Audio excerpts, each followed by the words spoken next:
Kak. Puji nama Tuhan, pagi hari ini kita mau datang kepada Tuhan, mengucap syukur buat kebaikan-Nya. Terima kasih Tuhan. Kami mau datang kepada pagi hari ini.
bersama-sama katakan amin. Berikan kemuliaan bagi Tuhan Yesus. Haleluya.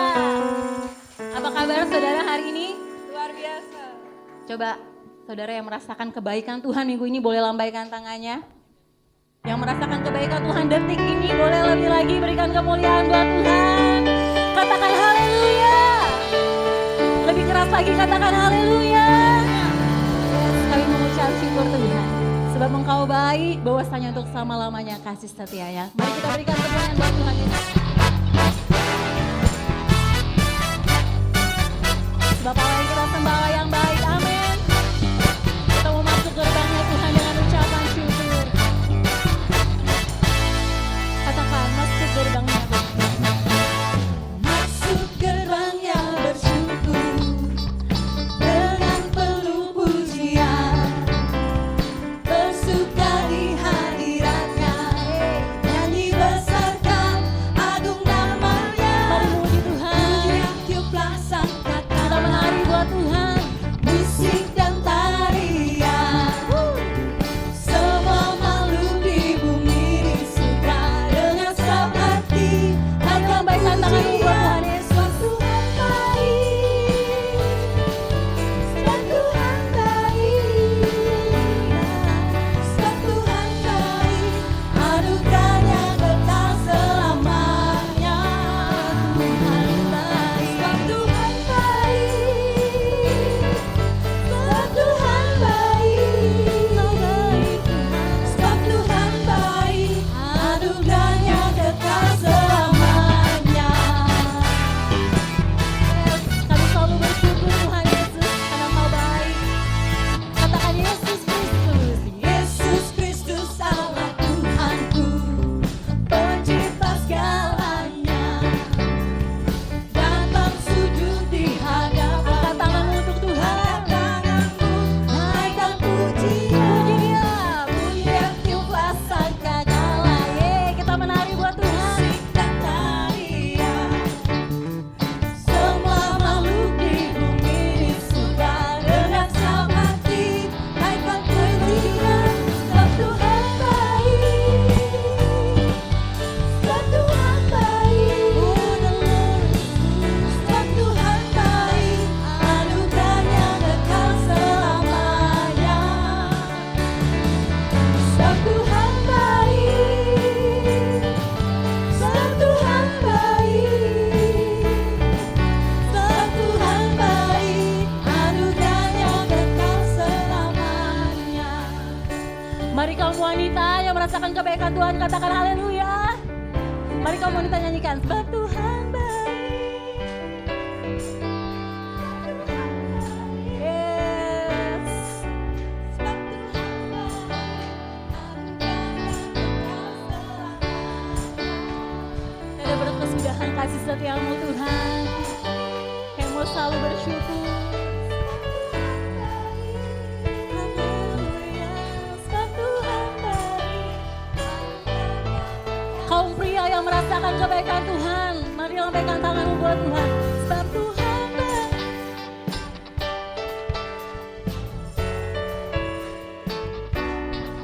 Sebab Tuhan baik. Lebih lagi mengucap syukur kaum pria. Sebab Tuhan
merasakan kebaikan Tuhan boleh lambaikan tangan lebih tinggi. Katakan, ya Allah baik, ya Allah baik, haleluya, dia Allah baik, dia. Katakan bagimu lebih lagi, dia Allah baik, dia. Kita mau kasih 2 jempol buat Tuhan, saudara. Dia Allah baik, dia baik bagiku. Hey, lebih lagi. Dia Allah baik, dia Allah baik, dia Allah baik, dia baik bagiku. Ya Allah baik, ya Allah baik, ya Allah baik, dia baik bagiku. Mari rasakan kebaikan Tuhan. Ya Yesus baik, ya Yesus baik, ya Yesus baik, dia baik bagiku.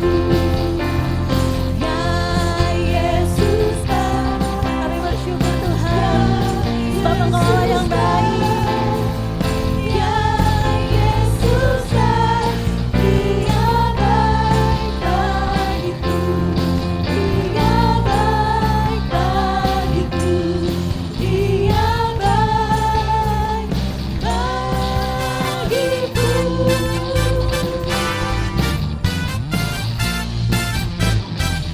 Berikan kemuliaan bagi Tuhan Yesus, Allah yang baik. Haleluya. Sebelum duduk, mari katakan kanan kirinya, dia sungguh baik. Puji Tuhan, silakan duduk Bapak Ibu Saudara, tetap dalam hadirat Tuhan.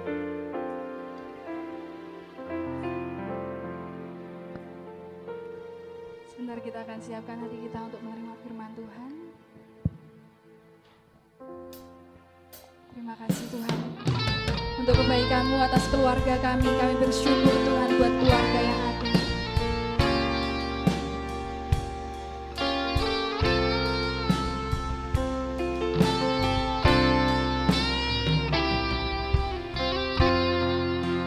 Pagi hari ini kami datang kepada-Mu Tuhan. Kami datang di hadirat-Mu dalam satu hati dengan bersehati, berjanji setia sampai akhir, mengasihi-Mu Yesus, bersama keluargaku melayani Tuhan, bersatu semuanya mengasihi Engkau. Tiada yang dapat melebihi kasih-Mu ya Tuhan. Bagi kami Engkau segalanya.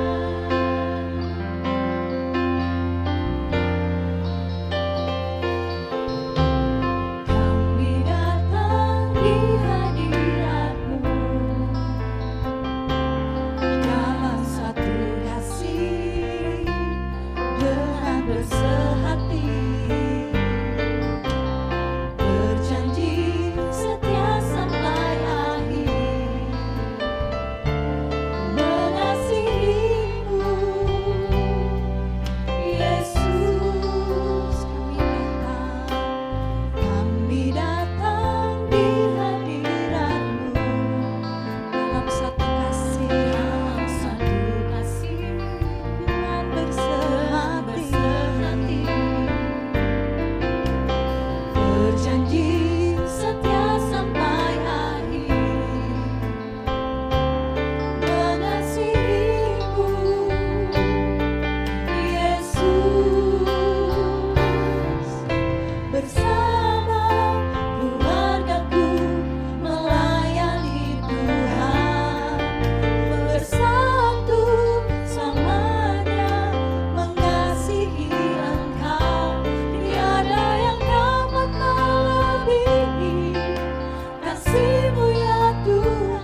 bersyukur punya keluarga yang ada saat ini.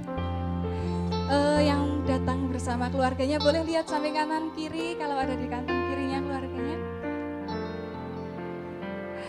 Kalau mau gandengan tangan boleh yang satu keluarga kita mau katakan bersama keluargaku melayani Tuhan. Yesus, kami mau melayani Tuhan bersama selamanya mengasihi Engkau. Tiada yang dapat melebihi kasih-Mu ya Tuhan.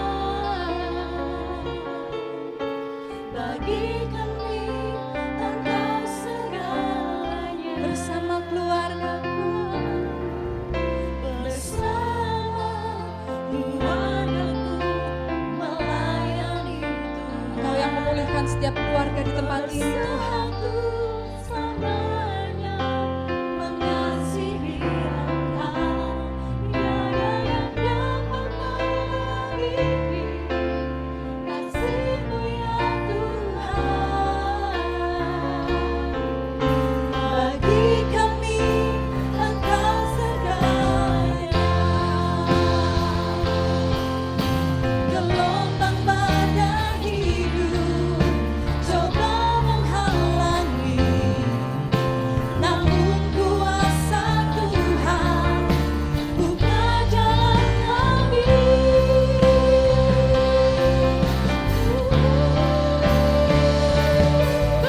Bersama keluargaku melayani Tuhan. Bersatu selamanya mengasihi Engkau. Tiada yang dapat melebihi kasih-Mu ya Tuhan. Bagi kami Engkau segalanya. Bersama keluargaku, bersama keluargaku melayani Tuhan. Kita mau bersatu selamanya mengasihi Engkau. Tiada yang dapat melebihi kasih-Mu ya Tuhan, bagi kami Allah segalanya. Bersama keluargaku, bersama keluargaku Melayani Tuhan, bersatu selamanya mengasihi Engkau. Tiada yang dapat melebihi kasih-Mu ya Tuhan. Bagi kami Allah segalanya. Bagi kami Allah segalanya. segalanya Tuhan. Bagi kami Allah segalanya.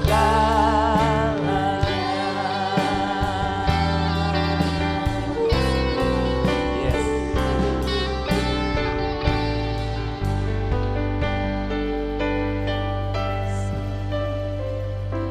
Sungguh kami berterima kasih Bapak. Sungguh kami bersyukur karena Engkau Allah kasih dan Engkau mengasihi kami tanpa batas. Kalau pagi hari ini Tuhan kami bisa berkumpul di tempat ini, kami percaya itu juga karena kasih-Mu ya Tuhan. Kalau Kau izinkan kami untuk masih bersama-sama dengan keluarga kami, itu juga karena kemurahan-Mu bagi kami Bapa. Kami mau menyembah Engkau setiap saat Tuhan. Kami mau setia kepadamu, mengikuti seluruh perintah-Mu dalam hidup kami, dan melakukannya ya Bapak dengan pimpinan Allah Roh Kudus. Ajar kami terus Tuhan, dan bawa kami setiap saat untuk siap sedia dalam segala sesuatu, dalam segala hal, sambil kami menantikan kedatangan-Mu ya Tuhan, yang tidak lama lagi bagi setiap kami. Urapi setiap kami yang hadir di tempat ini ya Bapa. Juga keluarga kami yang mungkin tidak bersama-sama dengan kami. Engkau ada di segala tempat Tuhan. Karena Engkau Allah yang tidak terbatas. Sekali lagi kami bersyukur untuk semua kemurahan dan kebaikan-Mu. Di dalam nama Tuhan kami Yesus Kristus. Amin. Silakan duduk. Lagu tadi itu indah ya.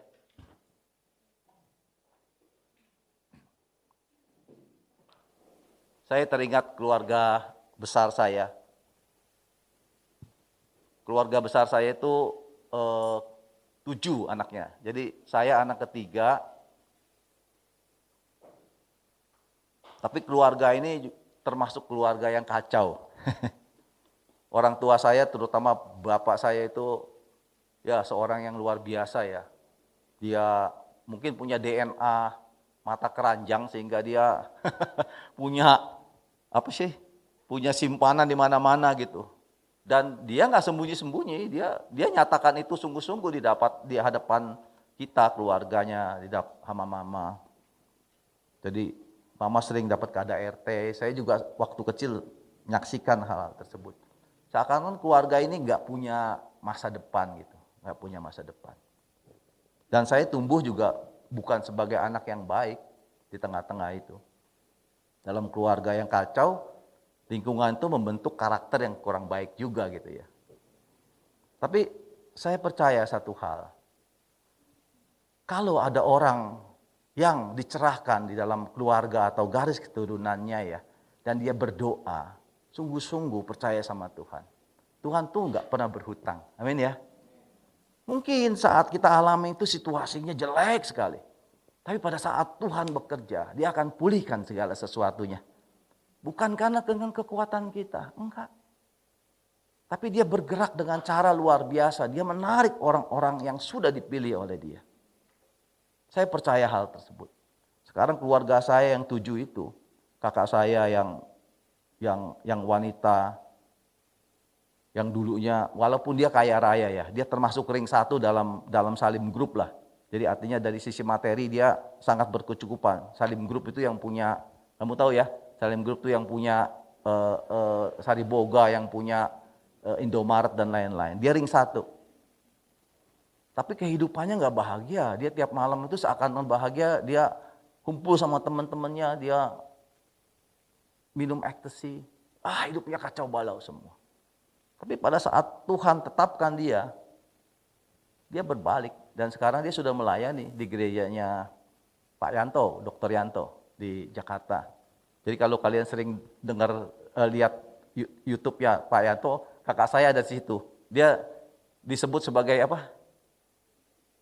Ratu Serutan. itu kakak saya tuh. Dia sering bawakan ini dengan Ratu Serutan.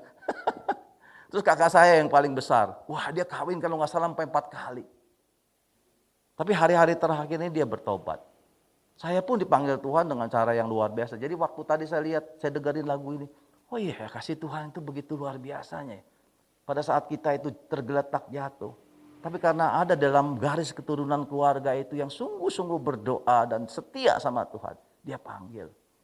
Hari ini semua keluarga saya 7 sudah bertobat melayani Tuhan. Haleluya. Ya. Saya punya anak perempuan di Bali.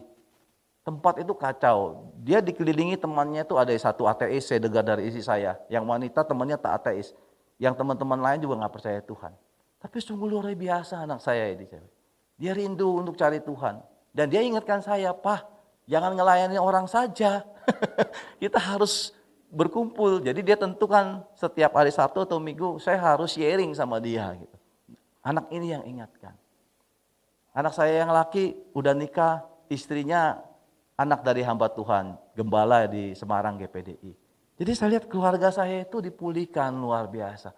Bukan karena usaha kita, tapi karena kita percayakan Tuhan. Amin.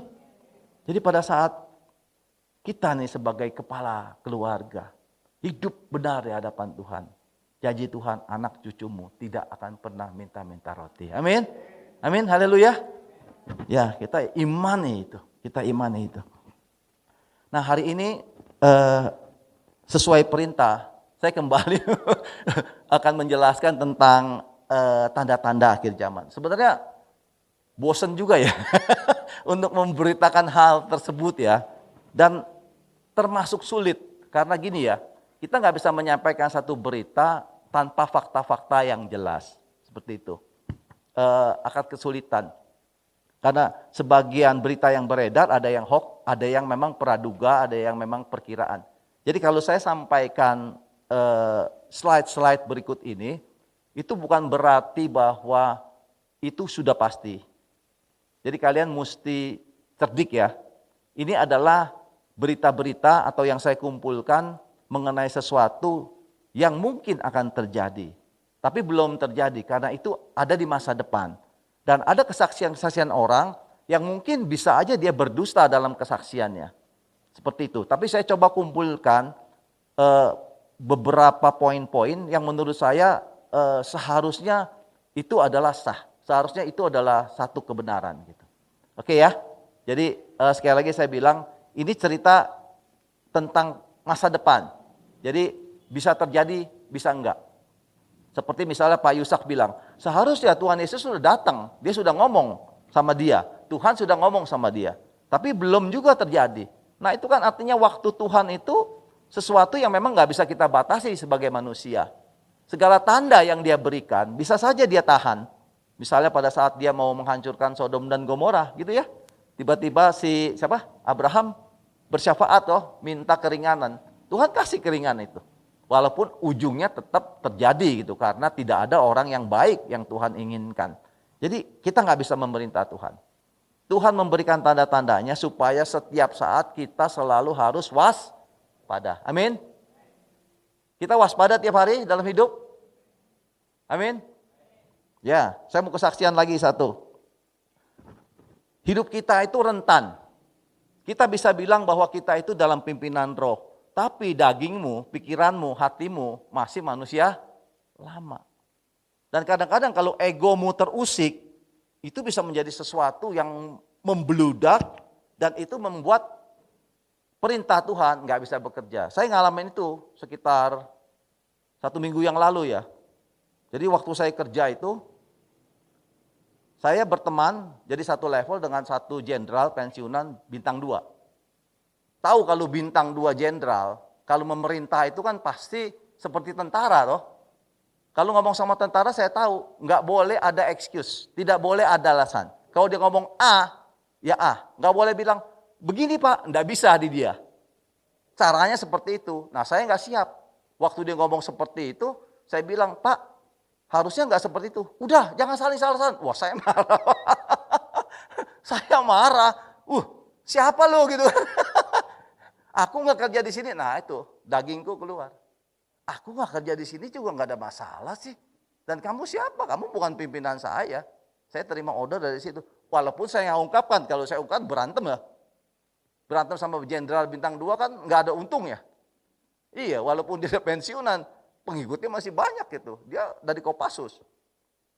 Jadi saya diam, tapi disuruh, ya semuanya duduk. Saya nggak duduk. Saya berdiri aja gini. Hati saya marah sampai sore.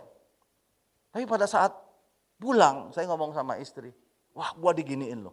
Nah Tuhan ingatkan, ayo katanya kamu kerja di tempat ini, kamu dengar suara saya, supaya saya membantu perusahaan ini. Lah sekarang kamu digituin aja, udah mau keluar. Jadi suara yang kamu dengar tuh suara siapa? Tuhan Roh Kudus ngomong gitu. Wah saya minta ampun, saya kesaksian sama komsel saya. Saya ngalamin begini. Jadi artinya setiap kamu dan saya itu rentan. Jangan sok jago. Amin. Jadi kalau kamu itu hidup di dalam tuntunannya Tuhan, emosi boleh membludak. Tapi Roh Kudus di dalam engkau pasti bisa mengontrol kamu. Amin. Itu pentingnya kita hidup di dalam pimpinan Roh. Petrus bilang, berjaga-jagalah di sekelilingmu ada singa yang mengaum-ngaum. Bayangan kamu singa itu serem toh? Bisa enggak? Singa itu bisa berwujud sesuatu yang kena dengan kelemahanmu. Saya tadi bilang ya, keturunan saya, DNA bapak saya itu mata keranjang. Saya kena gak? Oh kena, saya kena. Nah saya nggak tahu, semua data saya bisa keluar. Data saya, handphone saya, data pribadi saya keluar. Jadi jangan ngarapin semua yang ada di sini, datanya itu tersimpan. Enggak, kalau kamu punya kartu kredit, kamu pakai apa, datamu sudah dijual di mana-mana. Di HP saya dalam 1 minggu ini banyak sekali kemasukan.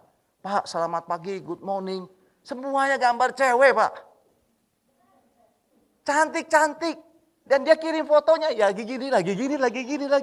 Pak, sudah makan siang belum? Istri saya nggak ngomong gitu, Pak. Yes. Jam 12 dia ngomong sama saya, Pak, udah makan siang, Pak. Hati-hati ya, nanti sakit lambung. Waktu pulang nyetir, jangan pegang HP, Pak. Saya baca di rumah, setelah saya baca, saya delete supaya dia nggak lihat. Marah dia kan. Saya pikir dia selingkuh. Dia kirimin foto banyak-banyak. Tujuannya apa? Dia nggak cinta sama saya. Dia kepengen harta saya untuk masuk dalam investasi goldnya dia. Emas. Nah, kalau saya bisa taruh uang di situ, dia kan dapat komisi. Luar biasanya orang-orang cewek-cewek seperti ini bilang, Bapak saya akan temani. Di mana Bapak ada, saya ada. Cilaka gak? Ini saya aja gak gitu loh. Dia kalau kemari, berjuang. Dia dulu di Jakarta, buat sini dia berjuang untuk dekat saya. Tapi Tuhan kasih dia. Jadi singa yang mengaum-ngaum itu bukan berarti yang serem-serem Bapak Ibu sekalian. Itu sesuatu hal yang menjadi kelemahanmu. Amin. Saya syukur tadi pagi saya berdoa sama Tuhan. Tuhan ingatkan doa Bapak kami. Suruh saya ngomong, Tuhan jangan masukkan saya dalam pencobaan. Saya ingat, oh iya Tuhan. Ini pencobaan buat saya. Jauhkan saya dari segala yang jahat. Walaupun dia cantik, rupawan, tetap jahat. Amin. Karena dia ingin merusak. Merusak. Saya punya iman, saya punya kekudusan. Lah, kalau saya lalai, apa yang terjadi? Saya sembunyi, saya beli HP lagi gitu kan. Saya chatting-chattingan sama dia, ketemu di satu tempat, ciloko lah. Semua pelayanan saya habis. Semua yang sudah saya gali, yang saya sudah ikuti sama Tuhan, itu habis. Jadi ingat ya, itu pesan profetik. Buat bapak-bapak terutama. Hati-hati. Ya Kris? Di sini nggak ada ya Kris? Di sana banyak. Oke, kita mulai ya sesi ketiga ya. Kita cepat saja. Jadi kalian masih ingat ya tentang gambar yang saya pernah sampaikan di sesi saya yang pertama bahwa di momen seperti ini adalah 7 tahun terakhir dari 490 tahun waktu Tuhan yang diberikan kepada kita. Dan sebelum pembinasa keji itu muncul, akan terjadi sesuatu di mana dia harus muncul dan harus ada bait suci yang sudah terbentuk. Begitu ya, kita semua sudah tahu dalam Daniel disebutkan seperti itu.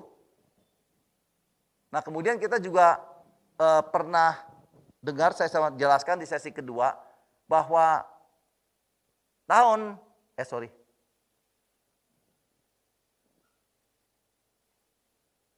bahwa setelah 2017, ini adalah tahun Mesianik. Karena si Judah ben Samuel itu mendapat pewahyuan, itu cuma 50, dari 300, 400, dari 500 tahun, dan ke sini, ini adalah tahun Mesianik. Tahun Mesianik itu berarti bahwa Tuhan akan datang kapan saja, mulai dari tahun 2017. Orang ini kan saya bilang hidup di tahun 1217, tapi dia bisa meramal dengan tepat tentang kejatuhannya Turki, tentang negara Israel, berdiri bangsa Israel. Jadi artinya kita itu berada di tahun-tahun Mesianik, di mana tahun-tahun ini adalah tahun-tahun yang bisa kapan saja Tuhan akan hadir. Di dalam Matius pasal 24 ayat 15 sampai 22, Tuhan Yesus bernubuat. Dikatakan, jadi apabila kamu melihat pembinasa keji berdiri di tempat kudus, menurut firman yang disampaikan oleh Nabi Daniel, jadi Tuhan Yesus mengutip kitabnya Daniel. Ada orang bilang ya, bahwa Alkitab yang kita punya sekarang ini palsu, betul ya? Alkitab itu ditulis tahun 600-an katanya. Jadi Alkitab yang kamu baca, yang saya baca itu palsu. Tapi itu tersangkalkan karena dengan penemuan kitab di gulungan Laut Mati, di Qumran itu membuktikan bahwa kitab Sita itu sah. Jadi jangan pernah dengar bahwa hal tersebut itu menjadi satu kebenaran buat lo. Jangan pernah ragu dengan isi dari Alkitabmu. Dikatakan bahwa kalau pembinasa keji berdiri di tempat kudus, menurut firman yang disampaikan Daniel, para pembicara hendaklah memperhatikannya. Nah, di bawah ini dikatakan bahwa akan terjadi siksaan yang dahsyat seperti yang belum terjadi sejak awal dunia. Ini adalah masa tribulasi yang saya gambarkan di yang pertama tadi. Yang di sini. Ini Tuhan Yesus ngomong di posisi yang di sini. Akan terjadi masa-masa kelam, tapi ditandai dengan pembinasa keji yang berdiri di tempat kudus. Oleh Paulus, ditekankan lagi di 2 Tesalonika 2, 3 dan 4 dikatakan, jangan kamu memberi dirimu disesatkan orang dengan cara yang bagaimanapun juga. Sebab sebelum hari itu, maksudnya hari itu adalah hari tribulasi tadi, yang 7 tahun tadi, harus datanglah dulu murtad. Dan harus dinyatakan dulu manusia durhaka, ini pembinasa keji, yang harus binasa. Yaitu lawan yang meninggikan diri di atas segala yang disebut atau yang disembah sebagai Allah. Bahkan ia duduk di bait Allah. Jadi jelas sekali pernyataan Tuhan Yesus, pembinasa keji yang berdiri di tempat kudus itu diterangkan lagi oleh Paulus, dia duduk di bait Allah dan mau menyatakan diri sebagai Allah. Nah, di bait Allah itu kan di ruang maha kudus ada yang namanya apa? Tabut perjanjian. Betul ya? Tabut perjanjian itu menggambarkan hadirat Tuhan. Jadi dikatakan bahwa orang ini akan ada di dalam bait suci. Nah, pertanyaannya, artinya pakai logika kita, masa tribulasi itu akan terjadi didahului dengan terbangunnya bait suci. Gitu ya? Logikanya kan seperti itu kan? Jadi kalau bait suci belum terjadi, belum terbangun, artinya kedatangan dia masih belum datang. Gitu ya? Nah, sekarang kita lihat, artinya persyaratannya adalah bait suci harus dibangun. Bait suci yang mana? Itu bukan Vatikan. Yang disebut bait suci Israel ya adanya di Yerusalem. Bait suci itu asalnya dari tahun 1447 sebelum Masehi, yaitu Exodus, cerita tentang Musa membawa Bani Israel keluar dari tanah Mesir. Di Keluaran pasal 40 ayat yang ketiga 4 kita baca ya. Keluaran pasal 40 ayat 3-4. Dikatakan di situ, lalu awan itu menutupi kemah pertemuan dan kemuliaan Tuhan memenuhi kemah suci sehingga Musa tidak dapat memasuki kemah pertemuan sebab awan itu hinggap di atas kemah itu dan kemuliaan Tuhan memenuhi kemah suci. Nah, yang disebut kemah pertemuan ini adalah satu kemah yang diperintahkan oleh Tuhan untuk dibuat oleh Musa dan teman-temannya. Di mana dikatakan bahwa Tuhan akan hadir, berkunjung, hadir, tinggal di situ untuk melindungi umatnya. Jadi Musa dibawa ke satu gunung, kemudian diperlihatkan sama Tuhan, ini loh yang harus kamu bentuk. Dan Musa membuat persis seperti yang Tuhan berikan instruksinya kepada dia. Tidak ada satupun yang terlalaikan. Jadi itu adalah kemah pertemuan yang disebut sebagai bait Allah. Di dalam kemah pertemuan itu ada ruangan luar, ruangan kudus sama ruangan maha kudus. Di ruangan maha kudus itu ada yang namanya tabut perjanjian. Nah, di atas tabut perjanjian nih hadirat Tuhan turun. Paham ya? Nah, semua orang nggak bisa masuk ke dalam kemah suci sembarangan. Di ruangan maha kudus itu ditutupin oleh tirai, di dalamnya ada tabut. Di dalam tabut itu ada loh batunya, tempat batu di mana Tuhan menuliskan 10 perintah Allah. Kemudian juga ada mana, kemudian ada tongkat Harun yang berbunga. Ditaruh di situ, di dalam tabut itu. Dan tabut ini nggak boleh sembarangan dipegang. Satu kali pernah waktu Daud memindahkan tabut, pakai gerobak, tabutnya miring, dipegang sama Usa, mati dia. Dihantam sama api yang menyala. Jadi artinya hadirat Tuhan itu nggak boleh sembarangan. Makanya ditaruh di ruangan Maha Kudus. Yang boleh masuk itu hanya imam besar. Imam besar itu cuma satu dipilih. Dan dia masuk hanya boleh 1 tahun sekali. Waktu masuk kakinya diikat sama tali. Supaya kalau dia masuk kemudian dia kedapatan nggak kudus, dia mati. Bisa ditarik keluar karena nggak ada orang yang boleh masuk ke situ. Jadi begitu sakralnya tempat ruang Maha Kudus ini. Sehingga nggak ada satu orang pun yang berani untuk masuk. Nah, di situ kenapa sakral? Karena ada tabut perjanjian. Jadi dosa bangsa Israel sebelum Yesus datang itu dihapus dalam acara setahun sekali melalui darah binatang yang dikorbankan, dipercikkan di atas tutup tabut perjanjian. Nah, itu saudara kita ngikutin tiap tahun yang namanya Idul Kurban, di mana kalian dapat daging. Saya nggak pernah dapat dagingnya. Farida dapat dah? Ya itu Idul Korban. Itu ceritanya dulu. Jangan kamu pikir bahwa doanya orang Israel itu seperti kita. Doa Israel itu sama seperti sholat.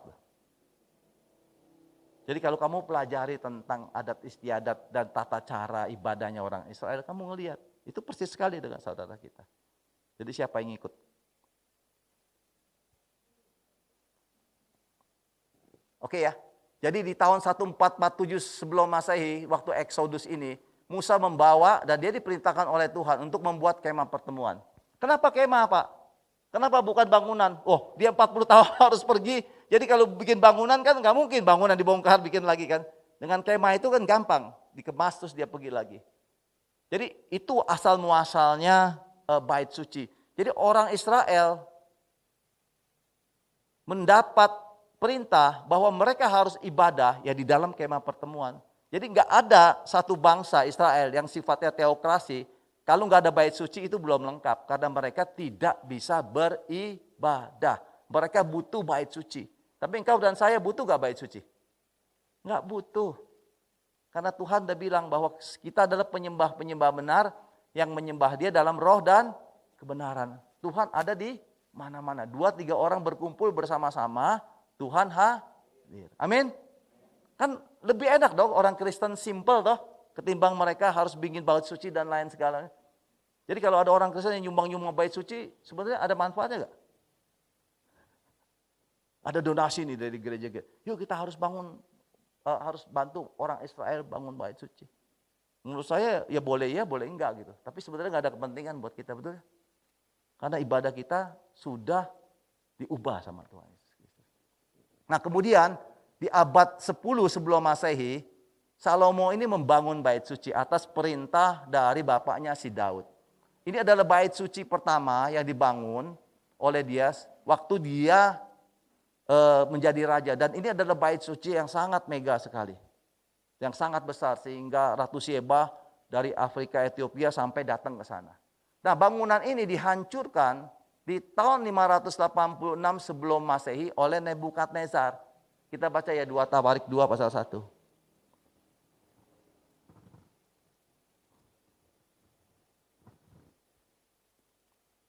Di situ dikatakan Salomo memerintahkan untuk mendirikan suatu rumah bagi nama Tuhan dan suatu istana kerajaan bagi diri sendiri. Jadi artinya Salomo itu membangun bait suci seperti yang saya bilang. Nah kemudian di 2 Tawarik berikutnya,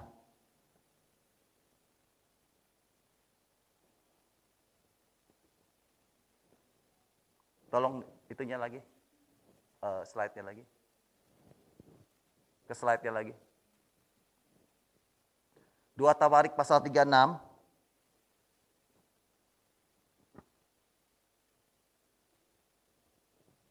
ayat yang ke-7 ya.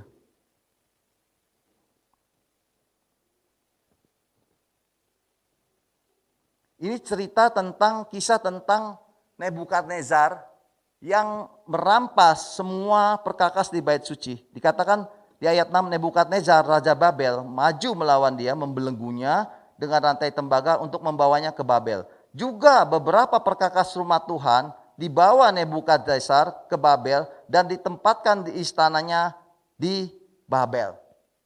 Dalam kitab yang lain Yeremia dikatakan bahwa Nebukadnezar membawa semua perkakas dari bait suci, tapi tidak ditulis bahwa Nebukadnezar membawa yang namanya tabut perjanjian. Jadi karena sakralnya barang tersebut, sebelum terjadi perampasan, pasti tabut itu dibawa sama rabi-rabi, sama imam-imam untuk disembunyikan di satu tempat. Waktu Sisak merampas Yerusalem, menyerang bait suci, juga dikatakan semua perkakas diambil, tapi tidak disebutkan mengenai tabut perjanjian secara jelas. Kalau kita baca ya,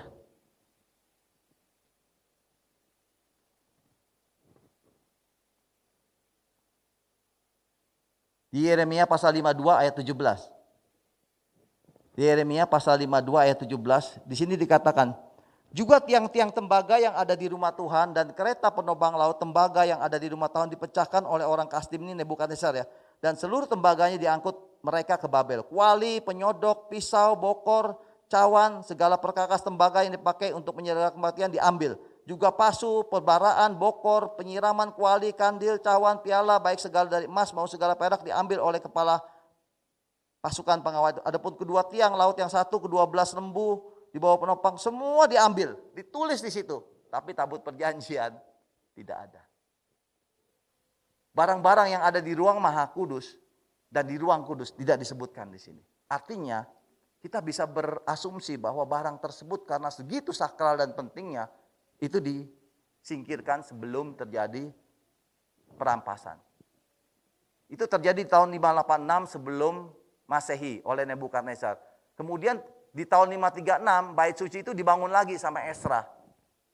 Jadi saya mau ceritain tentang sejarahnya ya, betapa bait suci itu dibongkar, dipasang, dibangun lagi. Di 536 dibangun lagi. Di Esra pasal 1 ayat 7 kamu bisa baca, itu dibangun atas perintah Kores sama Darius. Tapi bangunan ini jelek, tidak semegah dari bangunan Salomo. Karena sudah lama bangunan ini lapuk, tahun 19 sebelum Masehi sama Herodes direnovasi. Nah, bait suci yang inilah yang ada sewaktu Yesus ada di muka bumi. Jadi waktu murid-murid bilang, oh bangunan ini hebat ya, itu adalah bait suci yang direnovasi oleh Herodes. Apakah Herodes ini orang kudus? Enggak. Dia bangun bait suci ini supaya rakyatnya itu mensupport dia. Paham ya? Politik kan seperti itu ya. Diberikan fasilitas gini, dibangunin apa, dibangunin gereja, belum tentu dia mau orang yang percaya sama gereja. Itu karena politik. Sama seperti kalau mau ada pemilihan umum, ya pemilihan wali kota, masuk ke tempat-tempat kalian dijanjikan jalanan bener ya? Saya di Melati juga gitu. Mau jadi wali kota datang, wah dia datang sendiri. Ini kalau pilih saya, terserah. Kalau bisa, ini jalanan saya beresin. Ya sama kayak gini si Herodes nih. Dia bangun mega, bukan tujuannya karena dia cinta Tuhan. Nah pada saat tahun 70 Masehi, Jenderal Titus masuk ke Yerusalem karena pemberontakan bangsa Israel, kemudian dihancurkan. Kita baca ya Matius pasal 24 ayat 2. Matius pasal 24 ayat 2.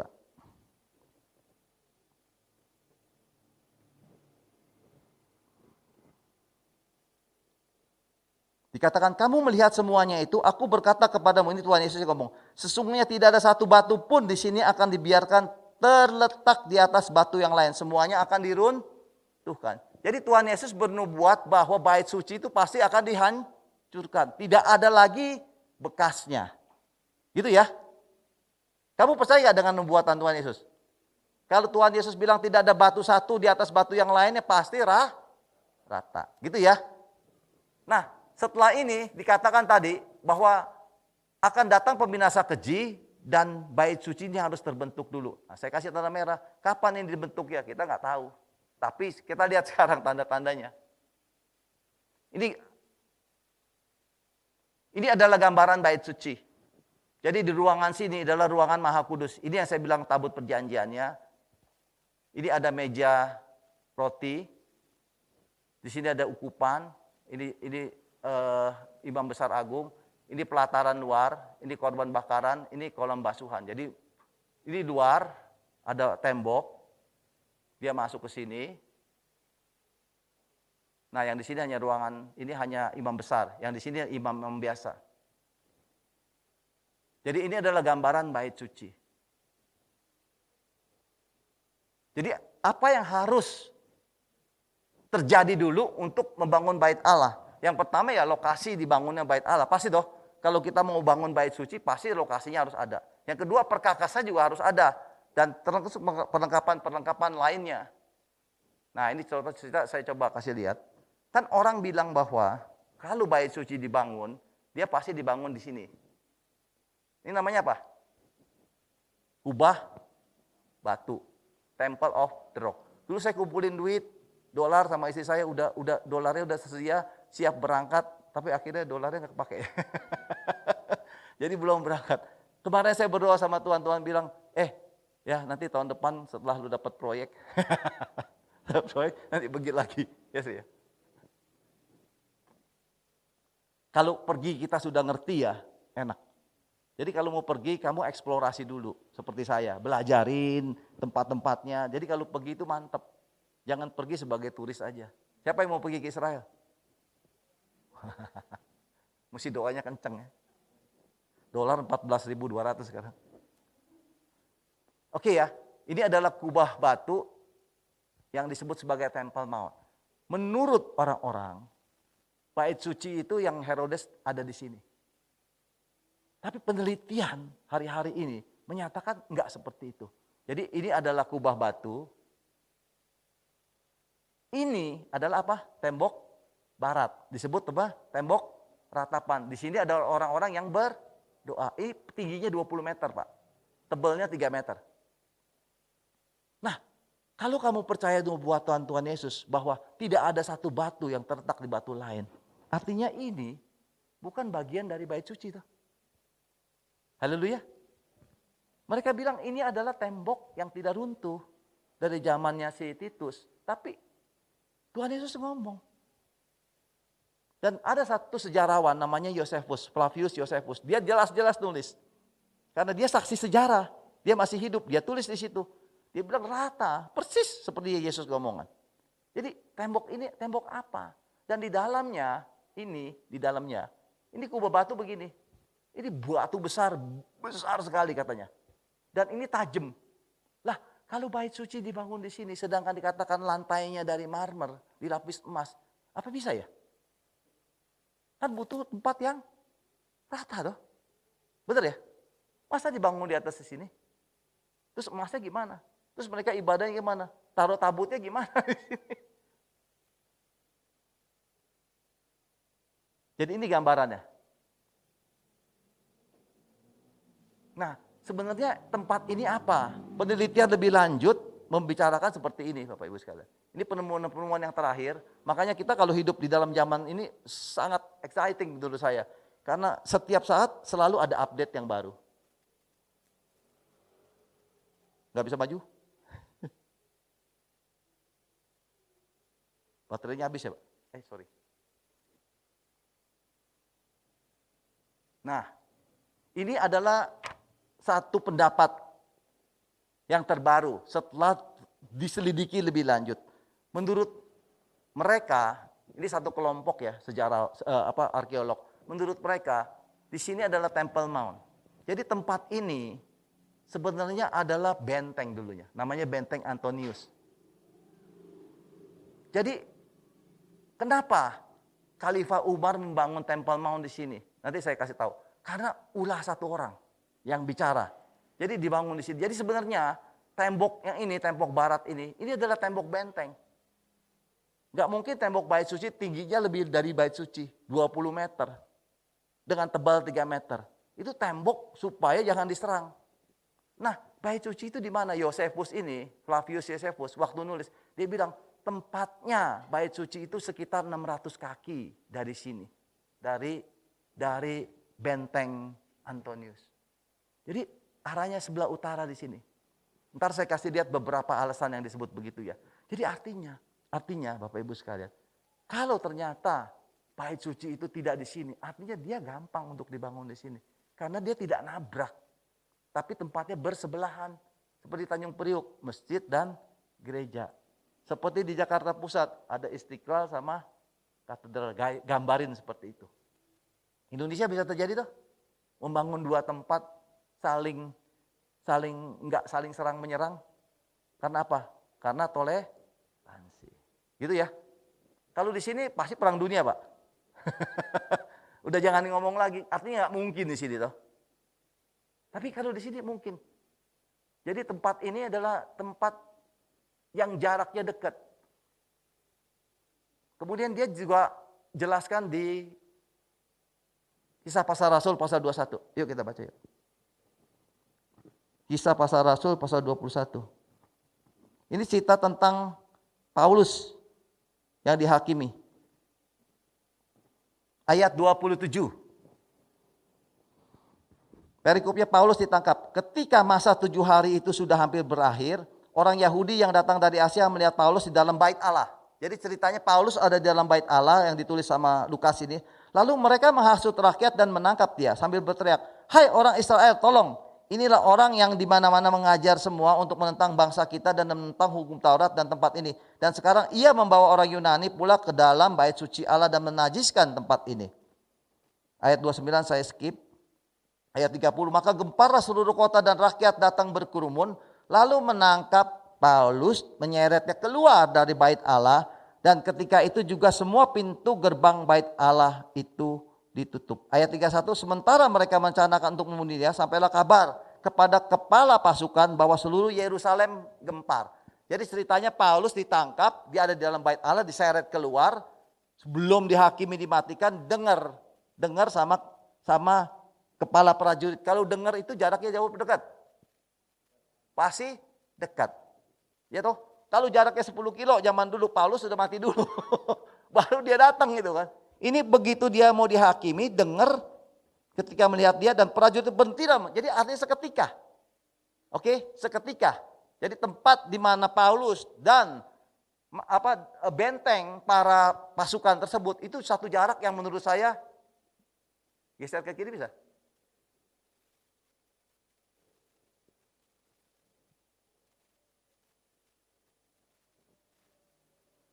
Jadi jaraknya adalah jarak yang dekat.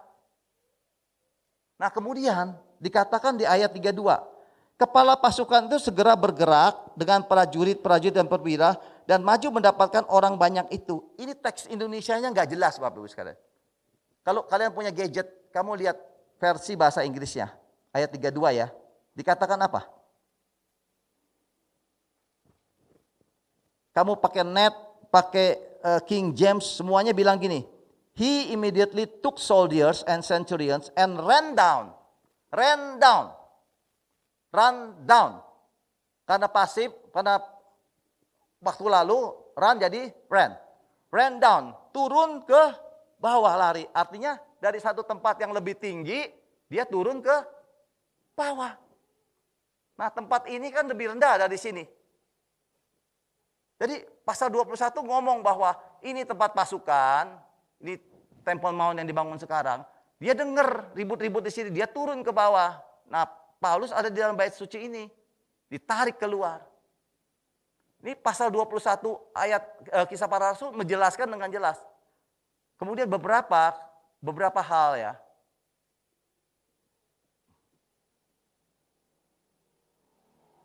Tolong majuin bisa. Ini kayaknya baterainya udah mati. Nah, ini adalah gambaran yang mungkin lebih jelas.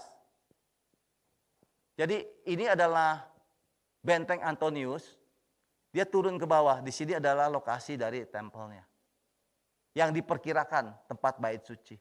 Jadi kalau di sini disebutnya gundukan Ophel. Kamu baca di Google, ini ada namanya gundukan Ophel. Disebutkan seperti itu.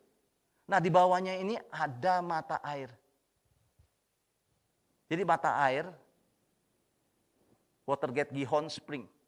Mata air yang ada di sini. Jadi tempat ini lebih tinggi, Temple Mount lebih tinggi, mata airnya ada di sini. Nah, Khalifah Umar membangun Temple Mount ini atas dasar dari satu orang yang namanya Ka'b al-Ahbar ini. Kamu lihat di Wikipedia. Ini orang rabi membelot jadi mualaf.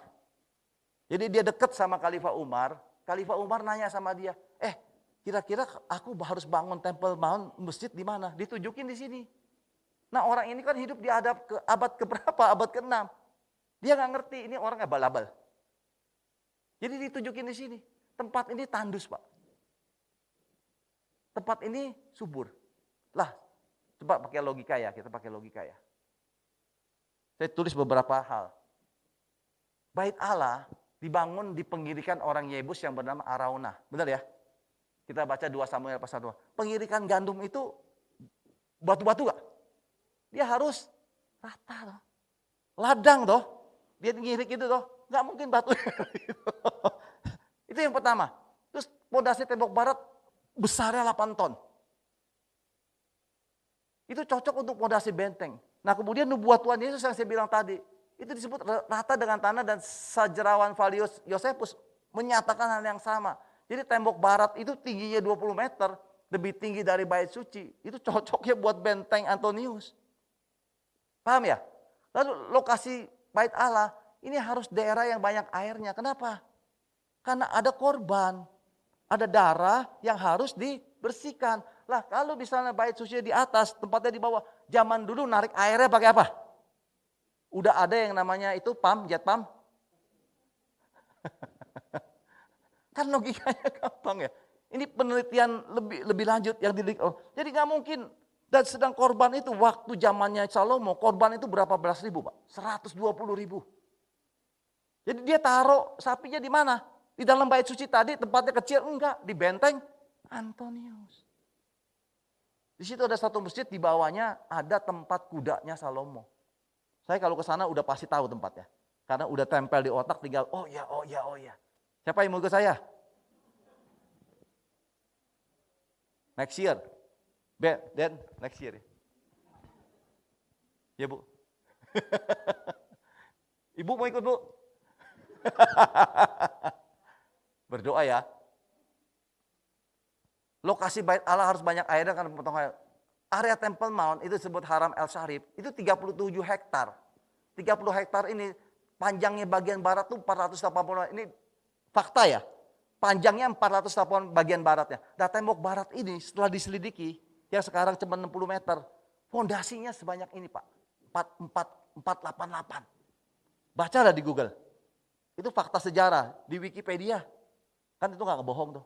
Jadi tembok barat ini yang sekarang disembah dohin sama orang-orang Israel, itu diperkirakan dengan pasti bahwa itu adalah temboknya benteng Antonius. Kemudian ada satu nabi namanya Moses ben Maimon, namanya Rambam. Rambam ini ahli fikihnya. Ahli fikih itu ahli hukum agama ya. Kalau dia keluarkan fatwanya itu jadi harus diikuti. Kalau nggak diikuti namanya haram. Itu kalau Islam ya. Dia bilang gini, kamu umat Israel, kamu nggak boleh ya nginjak reruntuhan bait suci. Karena khawatir di bawahnya itu ada bekas tabut. Itu haram. Makanya saya dengar orang-orang yang namanya jadi guide, begitu masuk ke daerah Haram El Sharif, dia orang nggak bakal mau. Udah ke Temple Mount dia akan minggir. Lu jalan aja ke sana. Kakinya nggak boleh nginjak ke tempat itu. Kita buktikan nanti. Itu saya dengar dari teman, kakak saya sudah pergi, mama saya sudah pergi, teman-teman saya sudah pergi, tinggal saya doang. Padahal ada duit. Tapi beliau ini satu hari, ditulis tanggalnya ya, 21 Oktober 1195, dia berkunjung ke area tersebut. Dan dia berdiri di atas Dome of the Rock. Lah dia yang membuat fatwa nggak boleh nginjak. Kenapa dia nginjak? Kalau tempat itu diyakini sebagai tempatnya ruang maha kudus, mana berani dia? Logikanya gitu. Dia lakukan seperti itu. Kemudian penemuan arkeologis di daerah tersebut, di bawahnya tadi yang gundukan Gihon, gundukan Ophel, ada 49 tangki air. Terus ada kandang ternak, ada got untuk aliran darah hewan, ada cangkang siput. Cangkang siput ini yang dipakai, dia punya lendirnya untuk mewarnai jubahnya imam besar yang warna biru. Yang katanya udah lama nggak keluar, tapi di tahun 2000-an awal itu tiba-tiba muncul begitu banyaknya. Dan harganya 1 kilo itu berapa miliar. Saya nggak tulis di sini karena nggak terbuka. Nah kalau kalian mau lihat, coba ke sini ya. Cek aja ke tempat ini. Di situ dijelaskan dengan jelas, saya hanya mengutip sembari mereview. Jadi alasan-alasan ini yang menyatakan bahwa sebenarnya temboknya itu, apa maksud saya bait suci itu letaknya nggak di tempat yang sekarang. Nah ayat-ayat yang berkaitan dengan tabut itu Keluaran 25, Yeremia dan Ratapan. Di Ratapan pasal 5 ayat 19 bagus nih. Kita baca ya, satu ayat supaya cepat waktunya. Ratapan pasal 5 ayat 19. Yeremia waktu nulis kitab Ratapan ini, dia ada di gua Yeremia. Dia nangis melihat keruntuhan Israel. Dia katakan ini, engkau ya Tuhan bertahta selama-lamanya. Tahtamu tetap dari masa ke masa. Yeremia mau ngomong apa? Waktu zamannya dia, kalau dibilang tahtanya Tuhan itu bicara tentang apa? Tentang tabut. Karena Tuhan itu bertahta di atas tabut perjanjian. Jadi Yeremia ini secara implisit dia mau ngomong, Tuhan, engkau bertahta selama, walaupun yang namanya bait suci dihancurin, tahtamu tetap selama-lamanya. Kenapa selama-lamanya? Karena aku yang menyembunyikan di satu tempat. Dia ada di dalam namanya Goa Yeremia. Nah, Goa Yeremia itu di mana? Nah, ini cerita udah mau habis. Karena waktunya pun mau habis. Ayo cepat. Ada seorang, kalian banyak dengar lah. Ada seorang yang namanya Ron White. Orang ini dipakai Tuhan. Dia nurse. Apa sih? Nurse itu apa? Perawat. Perawat anestesi. Dia kumpulin duit. Tuhan suruh dia untuk mengeksplor bait suci, membuktikan kepada dunia bahwa apa yang terus di bait suci itu benar. Dia temukan yang namanya situs tentang penyerbuan dari Mesir waktu bangsa Israel lewati Laut Merah. Di mana pada saat itu raja-raja itu atau tentaranya kan pada tenggelam sama air. Dia temukan situs ini. Jadi dia ngelihat, kasih lihat, ini loh rodanya, ini dia dapat sini. Kemudian dia juga temukan yang namanya situs Perahu Nuh di Gunung Ararat. Ini dia. Jadi dia banyak melakukan penemuan-penemuan. Dan terakhir, satu hari waktu dia ke Yerusalem, dia jalan-jalan di satu tempat.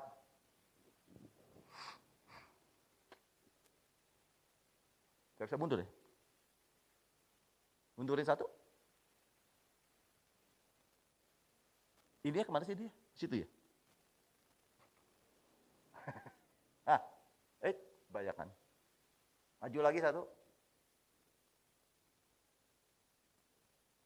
Nah ini, dia jalan-jalan ke satu tempat, di agak luar kota, tiba-tiba tangan, ini dia cerita ya, orangnya udah meninggal 1999. Kalau kamu ceritanya baca aja di Google kan ada, dia punya kesaksian. Tiba-tiba tangan kirinya terangkat katanya. Tangan kirinya terangkat terus telunjuknya nunjuk ke satu tempat, ada gundukan sampah di situ. Kemudian dia bilang itu yang namanya Gua Yeremia. Jadi dia dengar sendiri, dia ngomong. Jadi Tuhan bekerja lewat dia menyatakan, Roh Kudus bisa audible ya. Saya ngalamin itu sekali, istri saya juga ngalamin sekali. Setelah itu gak ngalamin lagi, cuma sekali. Jadi spare, satu-satu. Jadi saya buktikan bahwa yang namanya Roh Kudus itu bisa audible. Dia ngomong sama dia sendiri, itu Gua Yeremia. Di situ letak tabut. Kemudian dia bongkar itu, dia cari duit, dia bongkar. Nah di atasnya itu kan ada bukit tengkorak, mirip seperti ini. Ini beda tempatnya sama gereja Makam Kudus. Nah dia bilang ini adalah tempat penyalipan Yesus. Dan dia bongkar, dia gali sama anaknya 2 dan dibantu 1 orang lagi. Dia temukan beberapa situs. Ini contoh ya, dia ada di balik situ. Ini adalah tempat bukit tengkorak di mana Yesus disalibkan. Karena Yesus disalibkan di pinggir jalan besar. Bukan di daerah pegunungan supaya ada orang bisa ngeliat gitu ya. Itu logikanya. Kemudian dia temukan ini, tempat-tempat semacam di dalam itu waktu dia gali, ada tempat semacam kayak buat tali, ditarik gitu. Nah, akhirnya dia temukan satu lubang. Lubang itu bentuknya persegi di dalam situ. Seakan-akan itu adalah balok yang ditempelin. Jadi setelah dia bongkar ke atas, dia retakan-retakan di atasnya. Dia teringat dalam firman Tuhan, waktu Yesus disalib meninggal, terjadi gempa bumi. Sehingga timbul retakan. Jadi retakan itu, darahnya Yesus itu ngucur. Masuk ke sela-sela batu, ke satu tempat. Nah dia gali lagi. Akhirnya dia ketemu stalaktit ini. Dia pikir kok aneh ya, ada satu tempat begini, ujung lainnya nggak ada. Dia cabut stalaktit seperti ini, dia cabut. Kemudian di dalamnya, dia temukan satu ruangan. Di situ dia lihat, ada meja, roti. Dia lihat di situ ada yang namanya menorah. Jadi perkakas di ruang kudus sama ruang Maha Kudus ada di tempat itu. Dan dia foto. Nah dia bilang pada saat itu mau dipublish ke dunia, Tuhan Yesus bilang nggak boleh. Jadi disimpan di museumnya sampai sekarang, sampai dia meninggal.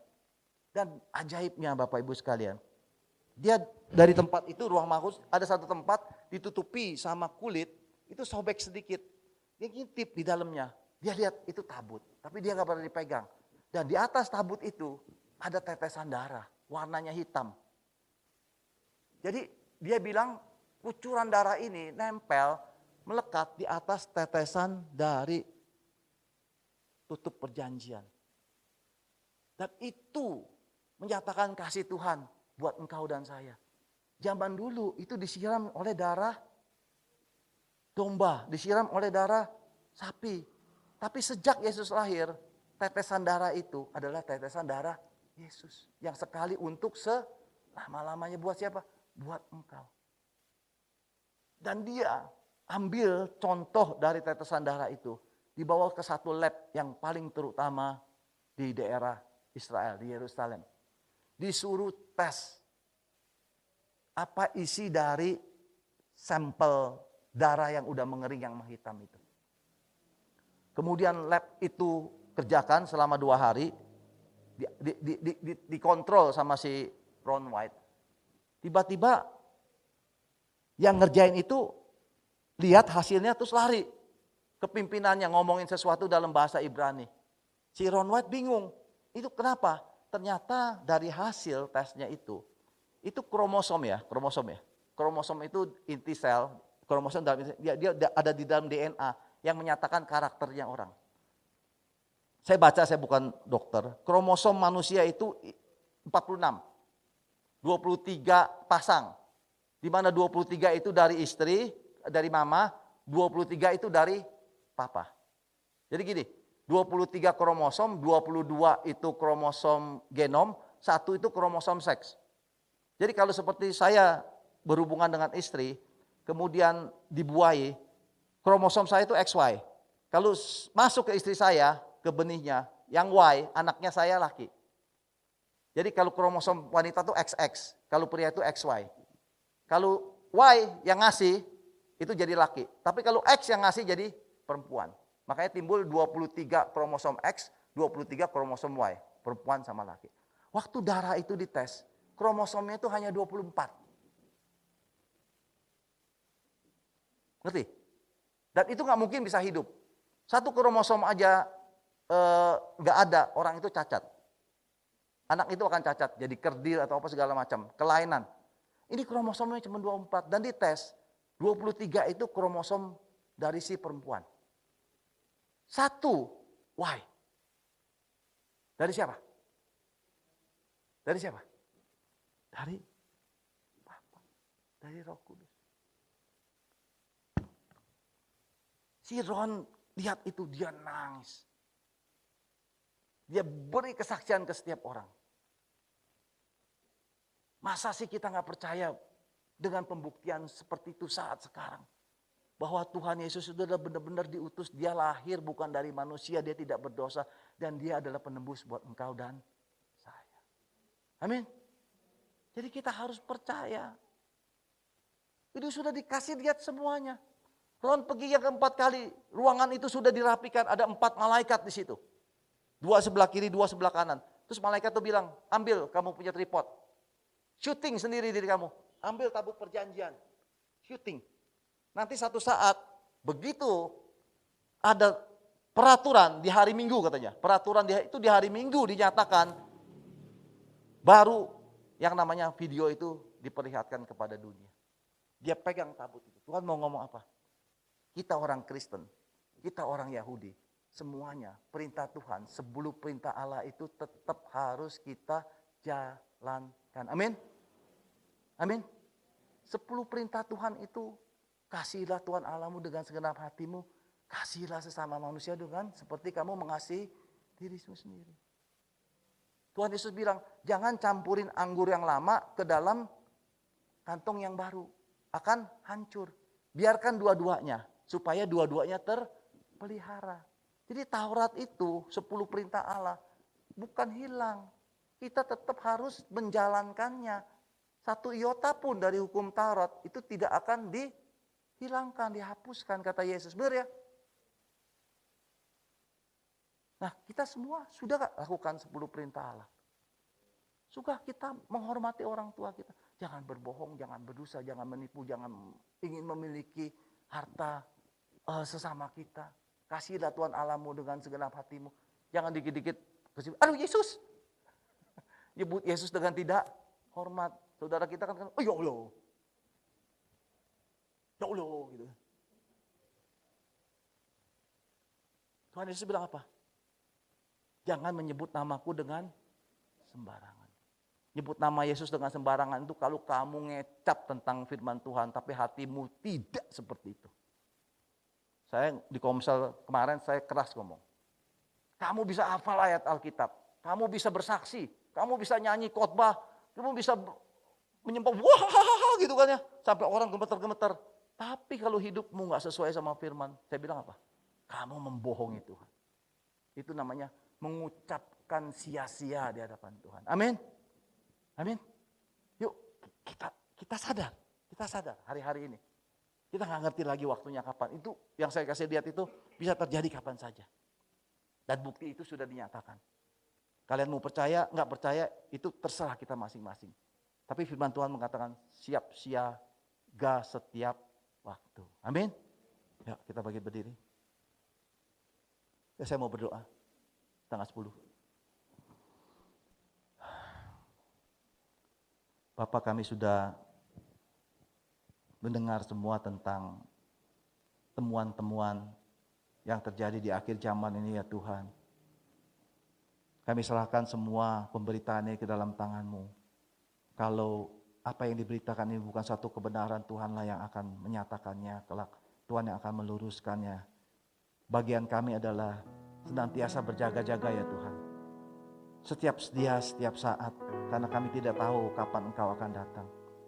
Tuhan, Engkau bekerja untuk jemaat-Mu di tempat ini, Tuhan Roh Kudus.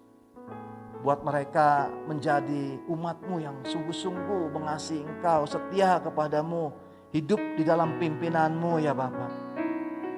Tidak melakukan hal-hal yang menjadi kekejian buat Engkau Tuhan di matanya. Jaga mereka Tuhan Roh Kudus melalui para malaikat-malaikat pelindung mereka. Jangan masukkan mereka ke dalam pencobaan, jauhkan mereka dari segala yang jahat.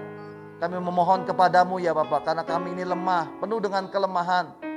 Tapi bersama dengan Roh Kudus kami cakap untuk melakukan perkara-perkara besar di hadapan-Mu ya Tuhan.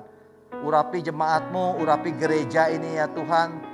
Jadikan tempat ini menjadi kesaksian bagi banyak orang ya Bapa. Kami rindu agar dari tempat ini akan ada mujizat Tuhan, ada kesembuhan, ada kuasa yang mengalir ya Bapak. Pujian penyembahan yang dinaikkan dari tempat ini akan membawa jiwa-jiwa ya Bapak. Biarlah doa kami ini Tuhan menjadi doa bagi setiap kami. Kami mau serahkan semuanya ke dalam tangan-Mu ya Tuhan. Kami percaya Engkau senantiasa bersama dengan kami. Di dalam nama Tuhan kami, Yesus Kristus. Mari Bapak Saudara, kita akan mengakhiri ibadah kita. Kita akan sekali lagi menaikkan syukur kepada Tuhan. Bersama keluargaku melayani Tuhan. Bersatu selamanya mengasihi Engkau. Tiada yang dapat melebihi kasih-Mu ya Tuhan. Bagi kami Engkau segalanya. Bersama keluargaku, bersama keluargaku melayani Tuhan. Bersatu selamanya mengasihi Engkau. Tiada yang dapat melebihi kasih-Mu ya Tuhan. Bagi kami Engkau segalanya. Bagi kami Engkau segalanya.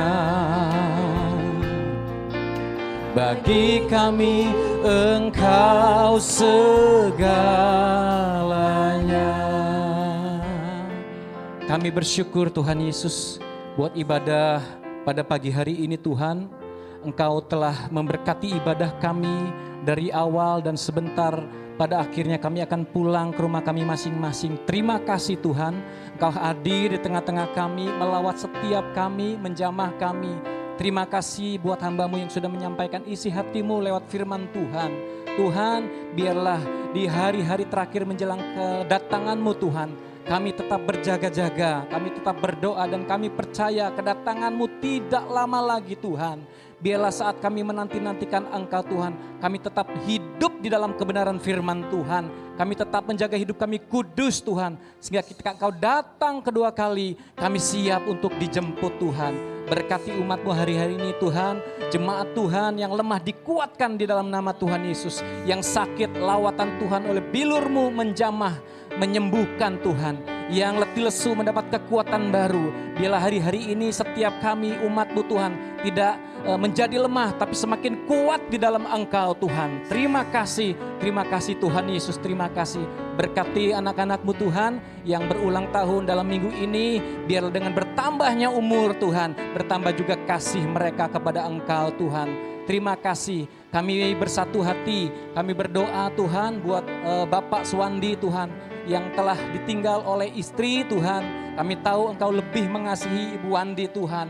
Kami berdoa biar penghiburan, kekuatan yang daripada Tuhan melimpah turun atas keluarga di tempat ini Tuhan. Berkati sebentar siang untuk ibadah penghiburan, pelepasan menghantar jenazah Tuhan untuk dikebumikan. Kami percaya berkat Tuhan, pertolongan Tuhan sehingga ibadah boleh dapat berjalan dengan baik. Tuhan, kami berdoa buat bangsa kami yang kami cintai, Indonesia Tuhan. Kami berdoa biarlah Indonesia diberkati di dalam nama Tuhan Yesus. Engkau memberkati Bapak Presiden Tuhan, wakil yang ada, para menteri, jajaran pemerintah pusat sampai daerah Tuhan, gubernur, bupati, wali kota, camat, RT, RW Tuhan. Berkati mereka semua Tuhan. Biarlah roh yang takut akan Engkau Tuhan turun atas mereka semua. Setiap keputusan Tuhan, pertimbangan-pertimbangan datangnya dan lahir dari rasa yang takut akan Tuhan. Sehingga setiap keputusan Tuhan, kebijakan yang dibuat boleh mendatangkan damai sejahtera. Indonesia Tuhan, setiap pulau-pulau yang ada Tuhan, setiap kota yang ada dari Sabang sampai Merauke boleh diberkati karena Tuhan saja. Berkati kota kami Salatiga Tuhan di dalam kasih Tuhan, dalam pemeliharaan Tuhan. Kami percaya Tuhan memberkati kota kami, memberkati masyarakat yang ada, suasana yang kondusif, damai sejahtera limpah-limpah atas kota kami. Tuhan berkati juga lingkungan yang ada di sekitar gereja ini Tuhan Yesus. Berkati damai sejahtera Tuhan limpah. Terima kasih, kalau sebentar Tuhan Yesus kami akan undur diri, kami pulang ke rumah kami masing-masing, biarlah kami boleh pulang dengan membawa satu berkat daripada Tuhan. Terima kasih Tuhan Yesus. Mari Bapak Saudara kasih Tuhan, angkat tanganmu di hadapan Tuhan, terimalah berkat Tuhan pada pagi hari ini. Tuhan memberkati engkau dan melindungi engkau. Tuhan menyinari engkau dengan wajahnya dan memberi engkau kasih karunia. Tuhan menghadapkan wajahnya kepadamu dan memberi engkau damai sejahtera. Di dalam nama Tuhan Yesus Kristus, setiap yang sudah terima berkat Tuhan bersama-sama katakan amin. Selamat hari Minggu, Tuhan Yesus memberkati kita semua. Tetap